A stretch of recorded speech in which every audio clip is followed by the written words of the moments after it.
তো বড় ভাই আজকে আমরা ফাইনালি চলে এসেছি মুকুটমণিপুর ড্যাম।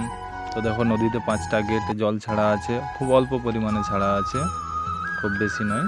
তো তারই কি ভয়ঙ্কর দৃশ্য দেখো, সব কটা গেট আবার যদি ফুল তুলে দেয় তাহলে কি অবস্থা হবে বুঝতে পারছেন তো। 5টা গেট অল্প পরিমাণে ছাড়া আছে, তাতেই এই অবস্থা। তো যারা বর্ষাকালে আসনি তারা অবশ্যই আসবে, দেখে প্রচুর মজা আছে। তো দেখো, আমাদের অনেক দিনের স্বপ্ন ছিল যে বর্ষাকালে নদীতে জল ছাড়ার ভিডিও দেখতে যাব মুকুটমণিপুর ড্যাম। তো আজকে ফাইনালি চলেই এসেছি।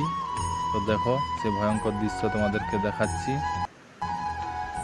তো বন্ধুরা, তোমরা যারা বর্ষাকালে আসনি তো তারা অবশ্যই আসবে, দেখবে। আবার ভিডিওটা কেমন লাগলো কমেন্টে জানাবে, ঠিক আছে? আবার তোমাদের জন্য নতুন নতুন এরকম ভিডিও নিয়ে আসবো। তো বন্ধুরা, এখান থেকে চলে গেলাম আমরা ওই পরেশনাথ হয়ে চলে যাব আমরা ডিয়ার পার্কের ওই পাশে, নৌকাতে বেরাবো। তো তারও দৃশ্য দেখাবো তোমাদেরকে। তো যারা মুকুটমণিপুর এসছো, ডিয়ার পার্কে আসনি বা বোটেতে উঠোনি, তারা অবশ্যই উঠবে, ব্যাপক মজা। তো দেখো সেটারই ভিডিও দেখাচ্ছি। এই মাত্র নৌকাতে উঠেছি, বা আমাদের মতো আরও অনেকেই আছে, কেউ এই পাশ থেকে সে পাশ পারাপার করছে, বাইকও তুলেছে। তো যাই হোক, চলো দেখাচ্ছি। তো বন্ধুরা, আর একটা রিকোয়েস্ট করবো, আমরা তো ছোটো ইউটিউবার, যাই হোক একটু সাপোর্ট করবে, বেশ তোমাদের জন্যই ভিডিও নিয়ে আসা।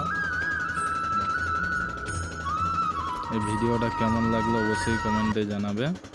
আর যারা মুকুটমণিপুর এসেও ওই ডিয়ার পার্কে যাওনি বা নৌকাতে উঠোনি, অবশ্যই উঠবে, ব্যাপক মজা। তো ওগুলো বলে করা যাবে নি।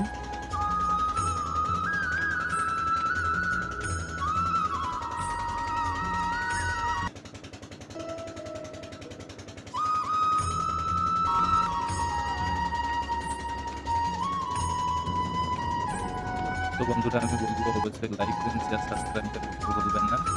লাইকদেরকেও দেখাচ্ছি দেখো। খুব বেশি জন নিয়ে আমরা 4-5 জন আসছি, আর বাইক 2-3টা আছে, সে পাশেও আবার দেখাচ্ছে দেখো, তারাও আছে, তারাও ওই পাশে এসে বলে দাঁড়িয়ে আছে। এটা অ্যাকচুয়ালি পারিবারিক রাস্তা, কিন্তু এটা দিয়ে আমরা মানবাজার যাই, তো বাসের জানি।